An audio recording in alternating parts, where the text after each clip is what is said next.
अनंता, तुम्ही श्रीगोंद्याला अतिशय छान पद्धतीचं तुमचं काम सुरू आहे.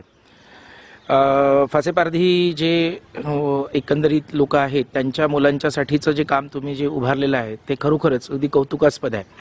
मला या कामांमध्ये तुम्हाला ज्या काही अडीअडचणी आलेल्या आहेत हे काम उभारताना, त्याच्यातलं ते काम पुढे नेताना वास्तववादी भूमिका घेऊन येणारी लोक काही असतील, काही आभासी पद्धतीने तुम्हाला अगदी म्हणजे तिथे मदत करतो आहे असं दाखवत असतील, तर एकंदरीतच तुमचा काय अनुभव राहिलाय आपण जरा थोडं कथन करावं.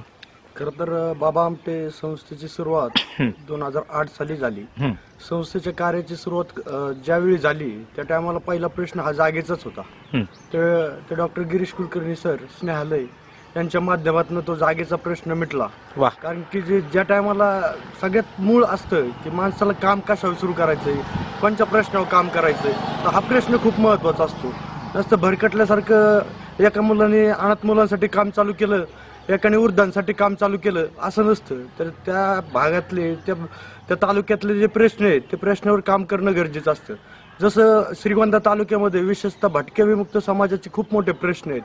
आजही श्रीगोंद्यात काय अख्ख्या महाराष्ट्रभरामध्ये भटके विमुक्तांचे प्रश्न इतके ऐरणीव आलेले आहेत, इतके मोठ्या समस्या आहेत, पण त्याच्या मुळात हात घालायला कुणीच तयार होत नाही. अनेक संघटना काम करतायत, फक्त संघटना काम करतायत की फक्त त्यांचे भटके विमुक्तांचे जे प्रश्न आहेत ते संघटनेच्या माध्यमातून मोठमोठ्या बैठका होत आहेत, पण जे तळातले जे प्रश्न आहेत, जे मुळात शिक्षण आणि हे शिक्षणच त्यांच्यापर्यंत जायला तयार नाहीये.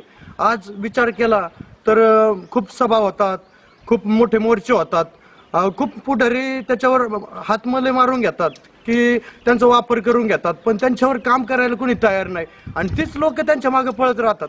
पण खरं वास्तविक बाबा आमटे संस्थेने हेच ध्येय पुढे ठेवलं की वास्तविक पाहता जी मुळातली तळातली मुलं आहेत, हे तळातले प्रश्न आहेत, म्हणजे समाज हा भटक्या विमुक्त पारधी समाज हा गुन्हेगारीत अडकलेला आहे. तालुक्यात काय महाराष्ट्रात कुठं गुन्हा झाला तरी हा महाराष्ट्रात जरी गुन्हा झाला तरी तर श्रीगोंद्याचंच नाव येतं. म्हणूनच तळात काम करण्याची गरज आहे. आज शिक्षण क्षेत्रात सुद्धा हेच प्रश्न निर्माण झालेले आहेत. आज पारधी समाजाची मुलं म्हणलं तरी आज हे शिक्षकांचा जो पॅशनेट चांगल्या मुलांबरोबर काम करताना त्या पारधी समाजावर ज्या टायमाला काम करायची वास्तविक परिस्थिती ती आणि ज्या टायमाला त्या शाळेत मुलांना प्रवेश मिळतो त्याच पारधी समाजातल्या मुलाला कोपऱ्यातल्या शाळेत कोपऱ्यात एका बेंचवर बसवलं जातं. आज आपला समाज सुद्धा त्यांना स्वीकारायला तयार नाहीये की आपलं म्हणून हे पारधी समाजाचं आहे म्हणून त्याला कोपऱ्यातल्याच बेंचवर बसवलं जातं. खरं तर आपण बदलणं गरजेचं आहे. आपण बदललं तर हा समाज बदलणार आहे. म्हणून आज संस्थेपुढे खूप मोठे प्रश्न आहेत.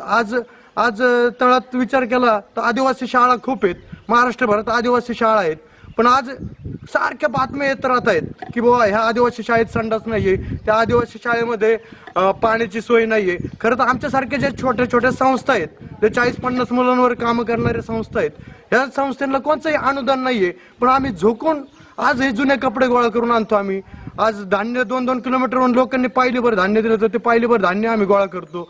असे आज कोणी देणगी आजही वेगवेगळ्या मंगल कार्यालयामध्ये लग्न झालं तरी त्या लग्नामधलं उरलेलं अन्न आम्ही मुलांसाठी आणतोय. असे प्रश्न आहेत, त्या प्रश्नावर काम करण्याची गरज आहे. आणि तळातला जो प्रश्न आहे भटक्या विमुक्तांचा, हा खरोखर पहिलीचा मुलगा ज्या टायमाला शिक्षणाच्या प्रवाहात येतो तो ज्या टायमाला आज पहिलीचा मुलगा आमचा 6वीला मुलगा गेलेला आहे, जो मुलगा पहिलीला आलाय त्याच्या 4 पिढ्यातला पहिलाच 6वीला जाणारा मुलगा आहे. खरं तर ही गरज आहे. आणि आज खूप लोक भांडवल करतात, शासन बी खूप भांडवल करतंय की बा पारधी समाज शिक्षणाच्या प्रवाहात, पण तुम्ही आपलं म्हणून त्या मुलांना जवळ घ्या, त्यांच्यावर प्रेम करा, त्यांना मायेचा ओलावा द्या, तर नक्कीच हा मोठा बदल होणार आहे. आणि बाबा आमटे संस्था हेच काम करत आहे. धन्यवाद.